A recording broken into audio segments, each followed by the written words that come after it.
Hello everyone, कैसे हैं आप सभी। तो जैसे कि हमारी क्लास 8th की हिस्ट्री चल रही है। इसका ये चैप्टर नंबर 7 है, सेकेंड लास्ट चैप्टर है ये। इसके बाद आपका एक और चैप्टर बचता है, चैप्टर नंबर 8। तो उसके बाद हमारी ये जो हिस्ट्री है क्लास 8th की कंप्लीट हो जाएगी। इसके बाद हम मंडे से क्या करने वाले हैं, मैं आपको एक बार शेड्यूल बता देती हूँ कि हिस्ट्री के जितने भी आपके इम्पॉर्टेंट टॉपिक्स हैं जिससे आपके रिपीटेडली क्वेश्चंस पूछे जा रहे हैं बार बार, इसमें सबसे पहले हम 20 अगस्त वाला क्वेश्चन पेपर देखेंगे जिसमें हिस्ट्री के क्वेश्चंस होंगे।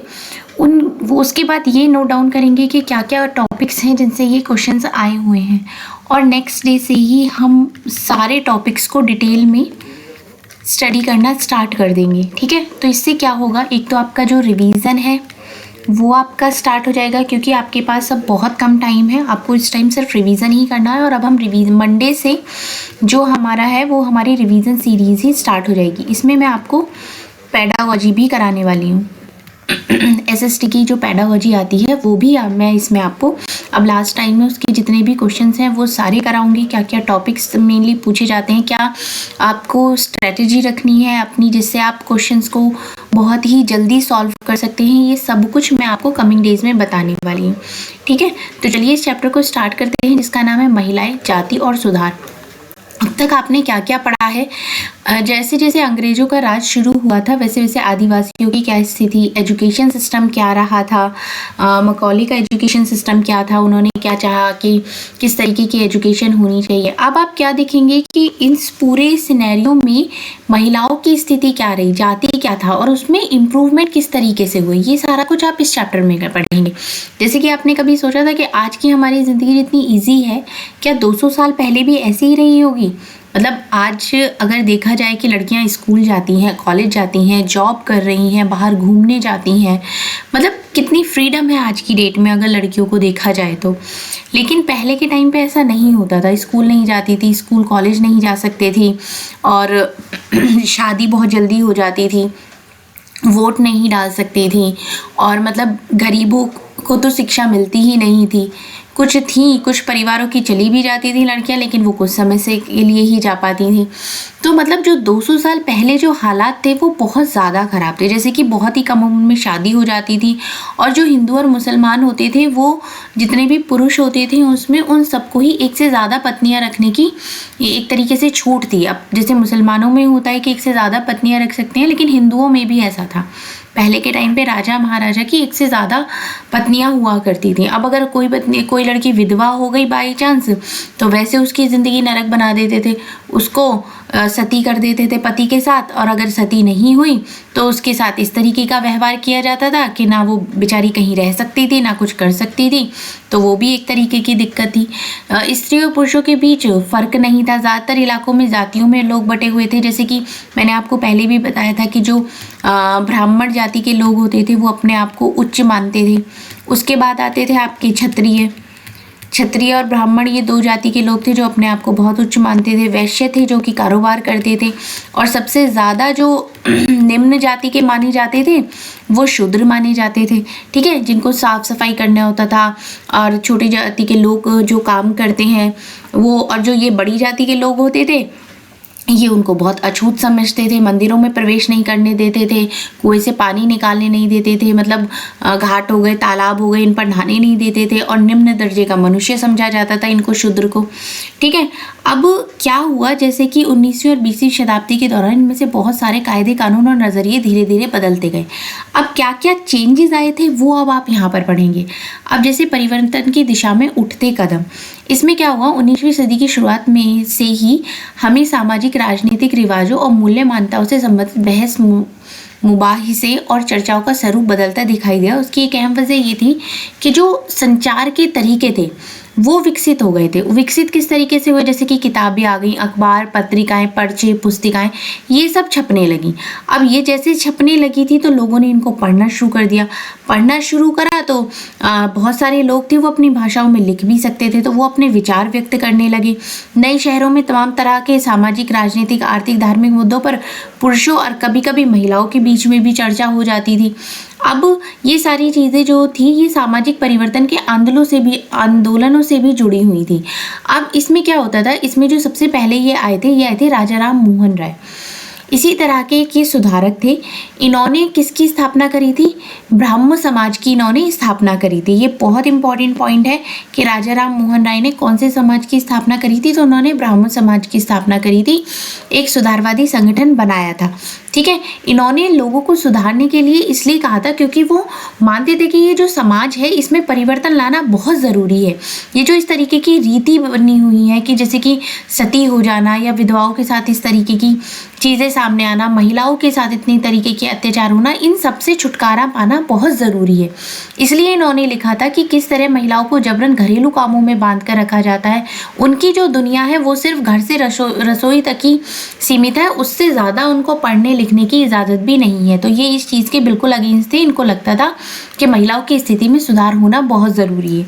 ठीक है, ये तो महिलाओं की स्थिति हो गई। अब बात आती है कि विधवाओं की ज़िंदगी में बदलाव लाने की कोशिश करी गई।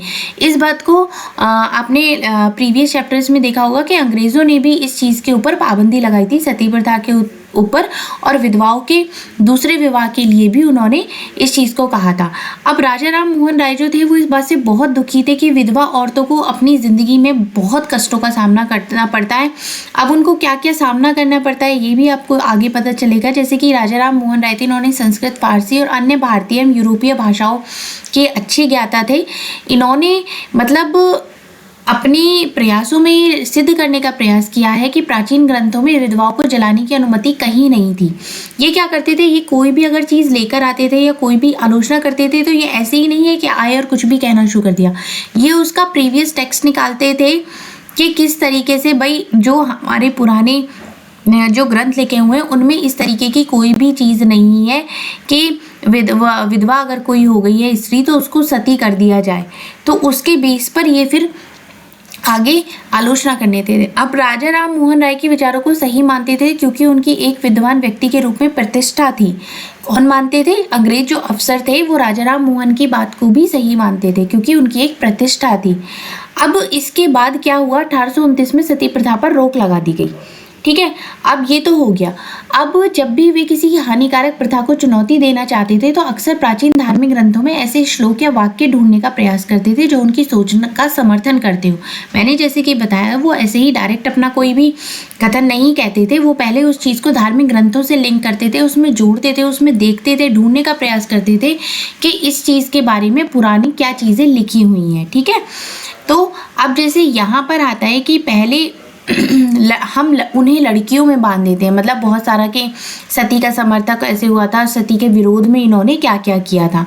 अब अगर यहाँ पर देखा जाए इसमें एक और सुधारक आए थे, प्रसिद्ध सुधारक ईश्वर चंद्र विद्यासागर ने भी विधवा विवाह में के पक्ष में प्राचीन ग्रंथों का ही हवाला दिया था। अंग्रेज सरकार ने उनका यह सुझाव मान लिया था और 1856 में विधवा विवाह के पक्ष में एक कानून पारित किया गया कि जो भी विधवा विवाह का विरोध करते थे उन्हें विद्यासागर का भी विरोध किया, यहाँ तक कि उनका बहिष्कार भी किया। अब कोई भी चीज़ एकदम से तो लागू नहीं हो सकती, जाहिर सी बात है, कोई भी कानून भी लागू करना होता है तो उसमें भी मतलब पक्ष और विपक्ष दोनों ही चीज़ें होते हैं, कोई उसकी सहमति में होता है, कोई उसकी सहमति में नहीं होता है। तो अब जैसे इन्होंने ईश्वर चंद्र विद्यासागर ने ये अपना पॉइंट रखा कि भाई विधवाओं का भी दूसरा विवाह होना चाहिए, तो जो लोग इसके विपक्ष में थे उन्होंने उनका भी विपक्ष कर दिया, मतलब उनका भी विरोध कर दिया। किसका? ईश्वर चंद्र विद्यासागर का। ठीक है, अब 19वीं सदी के उत्तरार्ध तक विधवा विवाह के पक्ष में चलाया जा रहा आंदोलन देश के अन्य भागों में भी फैल गया था। मतलब ये तो ऐसी वाली चीज़ हो गई ना कि कोई भी एक आग की तरह, कहते हैं ना जंगल में आग की तरह फैल जानी चीज़, इस तरीके से हो गया। अब यहाँ पर विधवा विवाह के प्रचार प्रसार का संकल्प ने उत्तर में आर्य समाज की स्थापना करने वाले स्वामी दयानंद सरस्वती ने भी विधवा विवाह का समर्थन किया। अब आपसे पूछा जा सकता है कि आर्य समाज का स्थापना किसने की थी? तो आर्य समाज की स्थापना किसने की थी? स्वामी दयानंद सरस्वती ने आर्य समाज की स्थापना की थी। यहाँ पर कंफ्यूज हो जाते हैं लोग राजा राम मोहन राय में और स्वामी दयानंद सरस्वती में। तो स्वामी दयानंद सरस्वती ने आर्य समाज की स्थापना की थी, ठीक है, और इन्होंने विधवा विवाह का समर्थन भी किया था। अब जो इसके बावजूद विवाह करने वाली जितनी महिलाएं थी वो काफ़ी कम थी उसमें। और अगर वो कर भी लेती थी तो भी उनकी जो स्थिति वो उसमें भी कोई सुधार नहीं था, उनको बहुत ही अजीब सी दृष्टि से देखा जाता था। ठीक है, अब लड़कियां स्कूल जाने लगती हैं। अब बहुत सारे सुधारकों को लगता था कि महिलाओं को अगर आप महिलाओं की स्थिति में सुधार लाना चाहते हैं तो लड़कियों को शिक्षित करना बहुत ज़रूरी है। अब जैसे कि कलकत्ता में विद्यासागर और बम्बई में बहुत सारे ऐसे सुधारक थे जिन्होंने लड़कियों के लिए स्कूल खोले। और पहले क्या होता था, या अगर आज भी देखा जाए तो लड़के और लड़कियां भी साथ में पढ़ते हैं, कोएड में स्कूल जाते हैं, कॉलेज जाते हैं, लेकिन पहले ऐसा नहीं था। लेकिन जैसे जैसे चेंजेस आने लगे वैसे वैसे इन्होंने क्या किया, उनके लड़कियों के लिए स्कूल भी खोले। अब बहुत लोगों को ये डर था कि अगर लड़की स्कूल चली जाएगी तो वो घर का काम काज नहीं करेगी। अब लड़कियों को सार्वजनिक स्थानों से गुजरना पड़ेगा और बहुत सारे लोग ये नहीं चाहते थे कि लड़की सार्वजनिक स्थानों से गुजरे, अगर वो वहाँ से निकलेगी तो वो बिगड़ जाएगी। अब इसमें क्या हुआ था कि जो पढ़ने लिखने वाली ज़्यादातर महिलाएं थी, उनके जितने भी उदार विचार वाले पिता हो गए या पति हो गए जो उनको सपोर्ट करते थे, उन्होंने उनको घर में ही पढ़ाया और खुद ही उनको पढ़ना, कुछ ने क्या किया, कुछ ने बिना किसी की मदद से खुद से ही पढ़ना लिखना सीखा। अब इसमें क्या हुआ कि 19वीं सदी के आखिरी हिस्से में आर्य समाज द्वारा और पंजाब में और ज्योतिराव फूले द्वारा महाराष्ट्र में लड़कियों के लिए अलग से स्कूल खोले गए थे। इसमें उत्तर भारत के कुलीन मुस्लिम परिवारों की महिलाएं अरबी में कुरान शरीफ पढ़ना सीखने लगी थी। उन्होंने घर पे पढ़ने के लिए शिक्षिकाएं रख ली थी, मतलब जो घर पे आकर ही पढ़ाने लगी थी। ठीक है, इन्होंने क्या कहा था कि महिलाओं को भी शिक्षा का अधिकार है। अब आखिर से ही उर्दू में उपन्यासों का सिलसिला शुरू हुआ। इनमें महिलाओं की बात के लिए प्रोत्साहित किया गया और वे धर्म और घरेलू साज संभाल के बारे में भी उन्होंने इसमें बताया। ठीक है, अब क्या हुआ, महिलाओं के बारे में महिलाएं ही लिखने लगी थी।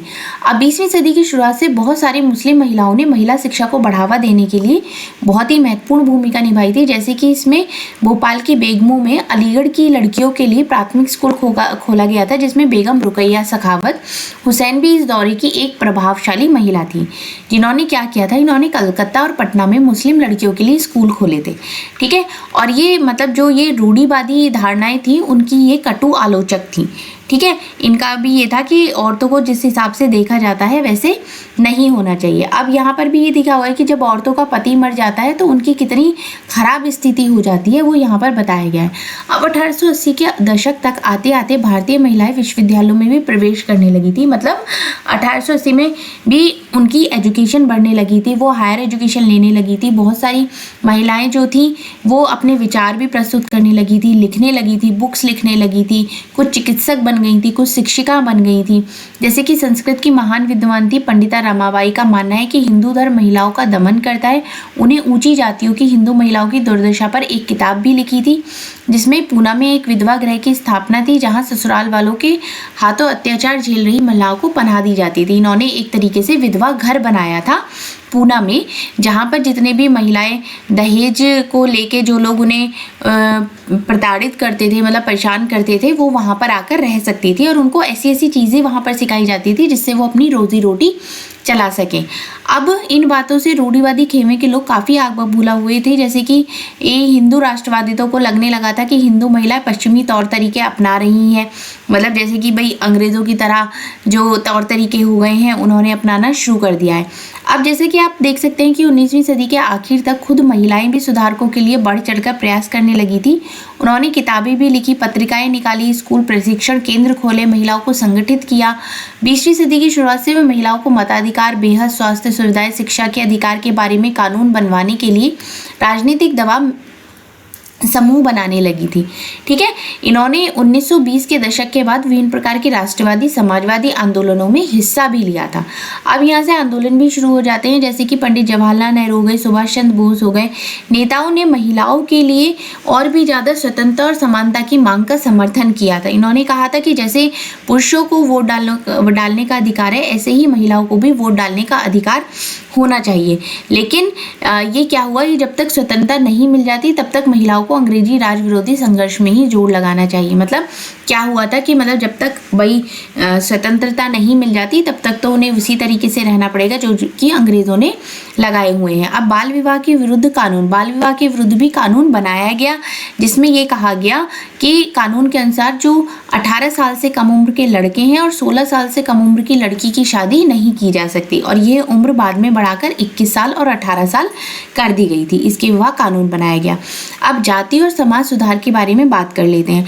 अब जैसे कि समाज सुधारकों का जिक्र किया गया था, उसमें से कई जातीय गैर बराबरी के भी विरोधी थे। इसमें कौन आते हैं? राजा राम मोहन राय, जिन्होंने जाति व्यवस्था की आलोचना करने वाले एक पुराने बौद्ध ग्रंथ का अनुवाद किया था। इन्होंने कहा था कि सभी जातियों के आध्यात्मिक समानता पर जोर दिया गया और जाति उन्मूलन के लिए काम करने के लिए बंबई में 1840 में परमहंस मंडली का गठन किया गया। ठीक है, अब इन्होंने क्या किया, गुप्त बैठकों में सुधारक भोजन और स्पर्श जैसे मामलों में जातीय कायदे कानूनों का उल्लंघन करते थे, जिससे अपने जीवन में कई जातीय पूर्वाग्रह और बंधनों से निजात पा सकें। अब ये क्या किया इन्होंने, इन्हें ऐसा कोई लोग इनमें से ऐसे थे कि जो इस चीज़ के विरुद्ध थे, मतलब अभी भी कुछ मानते थे कि भाई निचली जाति के लोग हैं या ऊंची जाति के लोग हैं। अब जैसे कि 19वीं सदी में ईसाई प्रचारक आदिवासी समूहों और निचली जातियों के बच्चों के लिए स्कूल खोलने लगे थे। इसी प्रकार इन बच्चों को बदलती दुनिया में अपना रास्ता ढूंढने के लिए नए साधन भी मिले थे। बहुत सारे लोग सपोर्ट में भी होते हैं और बहुत सारे लोग अगेंस्ट में भी होते हैं। अब जैसे कि बहुत सारे गरीब लोग थे जो शहर से निकल रहे नौकरी की तलाश में गाँव छोड़कर भी जा रहे थे। गाँव छोड़कर वो कहाँ जाते, वो शहरों में जा रहे थे कि जहाँ पे उन्हें मजदूरी मिल सके। जैसे कि शहरों में नालियां बनाई जानी थी, सड़कें बिछानी थी, इमारतों का काम होना था, मतलब बोझा ढोना था, ईंट बनानी थी। इन सब के लिए किसकी ज़रूरत थी? श्रम की ज़रूरत थी। तो श्रम संभालने के लिए जितने भी छोटे कस्बे के गरीब लोग थे उनको मजदूर के लिए वहाँ पर रखाया गया, जिनमें से सारे लोग कौन थे? वो निम्न जाति के लोग भी थे। और कुछ लोग असम हो गया, मॉरिशस, इंडोनेशिया आदि स्थानों से बागों में काम करने के लिए भी चले गए थे। ये नए स्थानों पर काम करना बहुत ही मुश्किल था, लेकिन फिर भी गरीबी हो गई या निचली जाति हो गई उनके लिए तो ये एक तरीके से मौका मिल गया ना उनको काम करने के लिए। अब जैसे कि जूते कौन बना सकता है? अब जैसे कि चमड़े का काम करने वाले लोगों को बहुत ही निचली नज़र से देखा जाता था, लेकिन जब विश्व युद्ध हुआ, सेना के लिए जूते बनाने की बात हुई तो इन लोगों को बहुत ही ज़्यादा काम मिला और इनको लाभ भी हुआ, क्योंकि इन्होंने बहुत सारे उस टाइम के लिए जूते बनाए। अब जैसे कि अछूत माने जाने वाले महार हो गए, समुदाय के बहुत सारे लोगों को महार रेजिमेंट में नौकरी भी मिली। दलित आंदोलन के नेता जो थे BR अम्बेडकर के पिता एक सैनिक स्कूल में ही पढ़ाते थे। ठीक है, अब कक्षा में जगह नहीं होती थी, इस अधिकार के लिए सख्ती से आवाज़ उठाई तो उन्होंने कक्षा के बाहर बरामदे में बैठकर सबक सुनाने की इजाज़त दे दी, और ताकि वे कमरे को दूषित ना कर सके जहां उच्च जाति के लड़कों को पढ़ाया जाता है। ठीक है, यहाँ भी वही जाति वाली चीज़ थी कि आपको एक के साथ नहीं बैठ के पढ़ाया जाएगा, तो उन्होंने क्या किया, वो बरामदे में बैठकर उन्होंने पढ़ना शुरू कर दिया। अब यहाँ पर बात होती है समानता और न्याय की मांग। 19वीं सदी के दूसरे हिस्से तक गैर ब्राह्मण जातियों के भीतर से भी लोग जातीय भेदभाव के खिलाफ आवाज़ उठाने लगे थे। उन्होंने सामाजिक समानता और न्याय की मांग करते हुए आंदोलन शुरू कर दिए थे।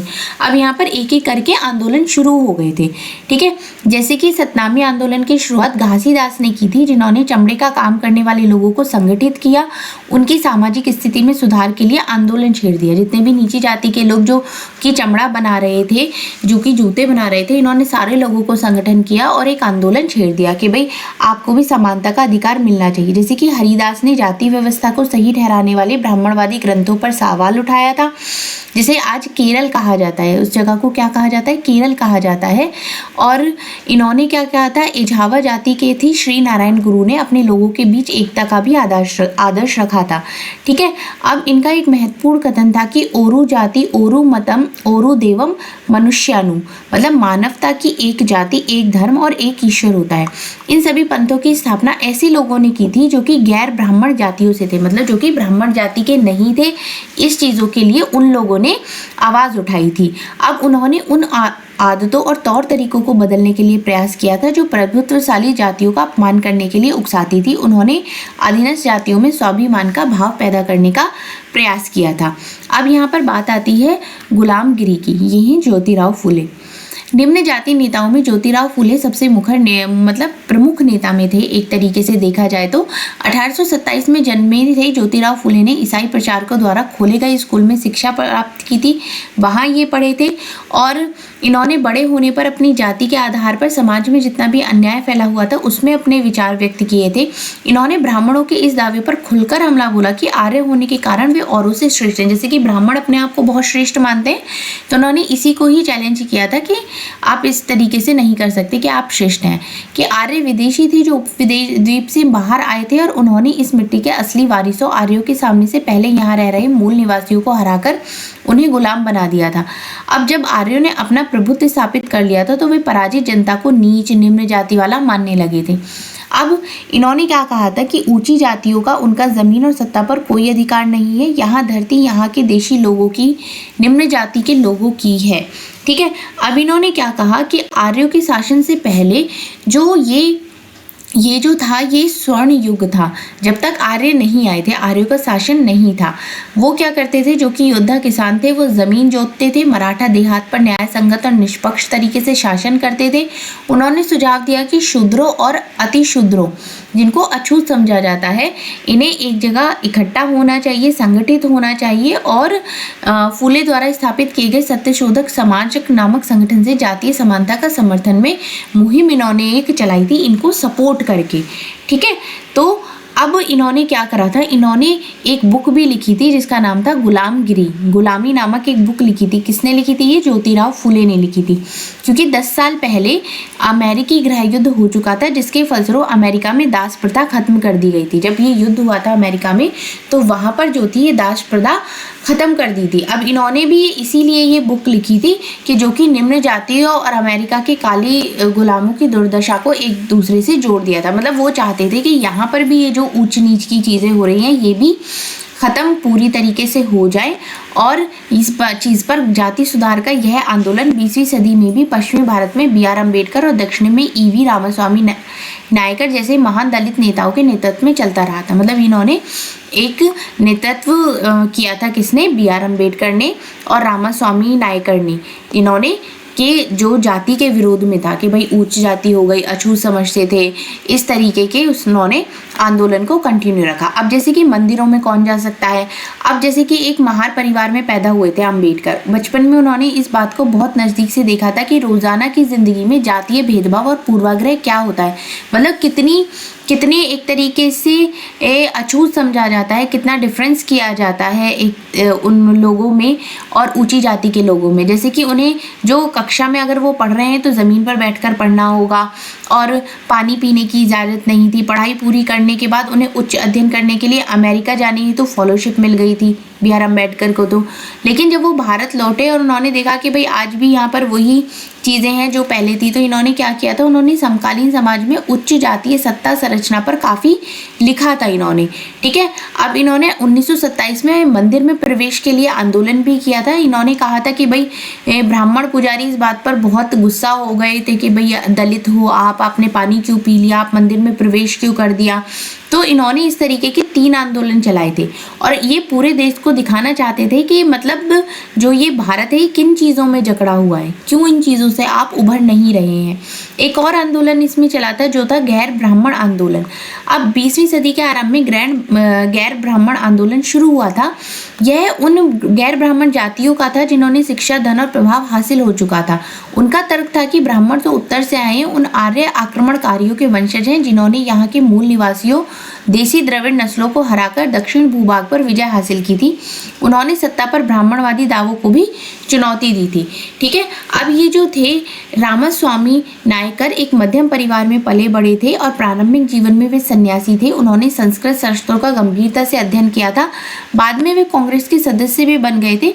पर जब उन्होंने राष्ट्रवादियों द्वारा आयोजित की गई एक दावत में देखा, ये एक दावत में गए थे, इन्होंने वहाँ पर देखा कि वहाँ पर भी भाई ऊंची और नीची जाति का इंतजाम अलग अलग है। और नीची जातियों के लिए अलग बैठने का इंतज़ाम किया गया है, अभी भी अछूतों की दृष्टि से देखा जा रहा है। तो इन्होंने क्या किया, इन्होंने स्वाभिमान आंदोलन शुरू कर दिया। इनका कहना था कि मूल तमिल और द्रविड़ संस्कृति का असली वाहक अछूत ही है, जिन्हें ब्राह्मणों ने अपने अधीन कर रखा है। मतलब ब्राह्मणों ने अपनी जाति को इतना ज़्यादा ऊंचा बना लिया था कि वो बाकी सारी जातियों क्या करते थे, बहुत ही ज़्यादा अछूत समझते थे। अब जैसे कि मनु द्वारा रचित संहिता, भगवत गीता, रामायण वे कटु आलोचक थे। उनका कहना था कि ब्राह्मणों की निचली जातियों पर अपनी सत्ता तथा महिलाओं पर पुरुषों का प्रभुत्व स्थापित करने के लिए इन पुस्तकों का सहारा लिया है। ठीक है, अब इन्होंने एक चीज़ और कही थी कि जो हिंदू समाज में भी है उसमें सनातन धर्म सभाओं और भारत धर्म मंत्रिमंडल में बंगाल में ब्राह्मण सभा जैसे संगठन के जरिए इन रुझानों का सख्ती से विरोध किया इन्होंने। इनका मकसद यही था कि हिंदू धर्म में जातीय ऊंच नीच का जो महत्व दिया जाता है उस पर कोई आंच ना आए। वे साबित करना चाहते थे कि इस बात को धार्मिक ग्रंथों में भी मान्यता मिली हुई है, मतलब, और ये आज भी जारी है। इस तरीके के जो और भी आंदोलन थे वो चलते रहे थे। अब यहाँ पर ये एक इम्पॉर्टेंट चीज़ आ जाती है, ये क्या है कि किसने किस समाज की स्थापना करी। जैसे कि ब्राह्मण समाज की स्थापना कब हुई थी, 1830 में की गई थी। और ये किसने करी थी, मैंने अभी बताया भी था पीछे आपको कि ये किसने करी थी, और राजा राम मोहन राय,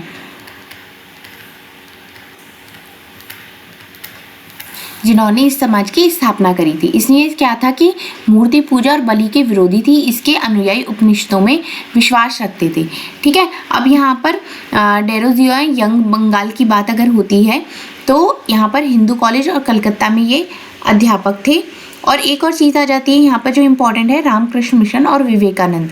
विवेकानंद का जो गुरु थे रामकृष्ण परमहंस के नाम पर रखा गया था। यह मिशन समाज सेवा, निस्वार्थ श्रम के जरिए मुक्ति के लक्ष्य पर इन्होंने जोर दिया था। अब यहाँ पर स्वामी विवेकानंद जी के बारे में ये लिखा हुआ है कि इनका जो नाम था वो नरेंद्र नाथ दत्त था। इन्होंने श्री रामकृष्ण की सरल शिक्षाओं को अपनी प्रतिभाशाली संतुलित आधुनिक विचारधारा से जोड़कर संपूर्ण विश्व में प्रसारित किया था।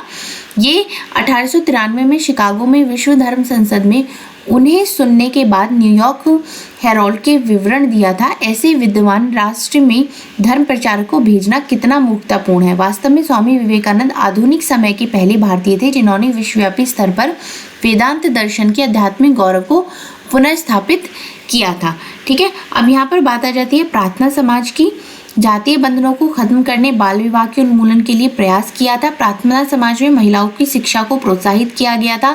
विधवा विवाह पर जो पाबंदी के खिलाफ आवाज़ उठाई थी। ठीक है, उसके बाद आ जाता है वेद समाज। वेद समाज जो था 1864 में वेद समाज की स्थापना हुई थी। ये जो समाज था ये ब्राह्मण समाज से ही प्रेरित था। वेद समाज ने जातीय भेदभाव को खत्म करने के लिए और विधवा विवाह तथा महिला शिक्षा को प्रोत्साहित करने के लिए काम किया था। इसके बाद आ जाता है अलीगढ़ आंदोलन। सैयद अहमद खां द्वारा 1875 में अलीगढ़ में खोले गए मोहम्मद एंग्लो ओरिएंटल कॉलेज को ही बाद में अलीगढ़ मुस्लिम यूनिवर्सिटी के नाम से जाना गया था। भला अगर अलीगढ़ मुस्लिम यूनिवर्सिटी का पहले नाम क्या था, मोहम्मद एंग्लो ओरिएंटल कॉलेज के नाम से था ये। ठीक है, अब यहाँ पर आ जाता है सिंह सभा आंदोलन। सिखों के सुधारवादी संगठन के रूप में सिंह सभाओं की स्थापना 1873 में अमृतसर से शुरू हुई थी। बाद में 1879 में ये लाहौर में भी सिंह सभा का गठन किया गया था। ठीक है, ये सिखों के द्वारा किया गया था। तो इस चैप्टर में आपने पूरे में पढ़ा कि किस तरीके से एजुकेशन जो सिस्टम थी उससे लास्ट में आपने पढ़ा था, और इस चैप्टर में आपने पढ़ा कि महिलाओं की स्थिति क्या थी और किस तरीके से उसमें सुधार आए थे, किस तरीके से आंदोलन भी किए गए जातिवाद को लेकर, और उसके लिए महिलाओं के लिए जितने भी आंदोलन किए गए, उनकी शिक्षा से संबंधित जितनी भी चीज़ें करी गई। मतलब पहले टाइम पे ज़िंदगी इतनी आसान नहीं थी जितनी कि आज है। तो ये सब कुछ हमने इस चैप्टर में कंप्लीट किया है। अब ये जो हमारा लास्ट चैप्टर बचता है इसमें आप सारी वो चीज़ें पढ़ेंगे कि किस तरीके से हमें स्वतंत्रता मिली थी, जिससे कि सुभाष चंद्र बोस हो गए और पंडित जवाहरलाल नेहरू हैं, महात्मा गांधी ने कौन से आंदोलन करे थे। वो काफ़ी बड़ा चैप्टर है जो जिसमें डिटेल में आपको सारी चीज़ें समझाई गई हैं। तो उसके बाद हमारी क्लास 8 की हिस्ट्री कंप्लीट हो जाएगी। ठीक है, और मंडे से हम अपने इम्पॉर्टेंट टॉपिक्स को कंटिन्यू करेंगे। चलिए, वीडियो अच्छी लगी है तो चैनल को सब्सक्राइब भी करें, वीडियो को लाइक भी करें। Thank you.